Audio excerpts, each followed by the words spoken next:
The partnership between African nations and China has been exemplary for the Global South, seeking equality and win-win cooperation regardless of country size or strength, said Comorian President Azali Assoumani.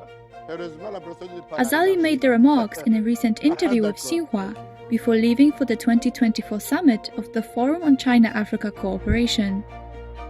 The FOCAC summit, held from Wednesday to Friday in Beijing, brought together leaders from China and African countries under the theme Joining Hands to Advance Modernization and Build a High-Level China-Africa Community with a Shared Future.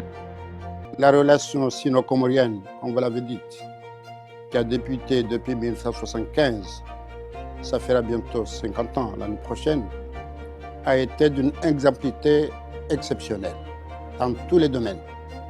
Donc, comme vous l'avez dit, la Chine a été la première ou l'un des premiers qui ont reconnu l'indépendance, mais il a été toujours à nos côtés, dans tous les domaines.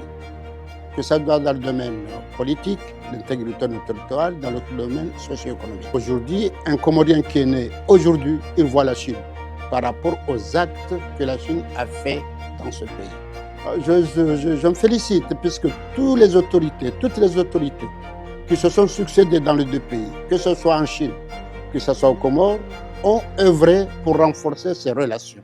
Et la Chine était à nos côtés. Et surtout le Palu, en 2017, les Comores ont été honorés parmi les pays africains qui ont lutté contre le Palu.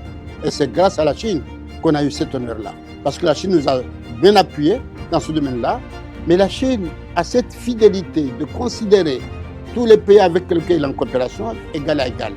Et là, il a donné cette culture à nous tous, de façon à ce que la coopération, on doit voir l'intérêt des deux pays. Dans le slogan qui a toujours dit gagnant-gagnant.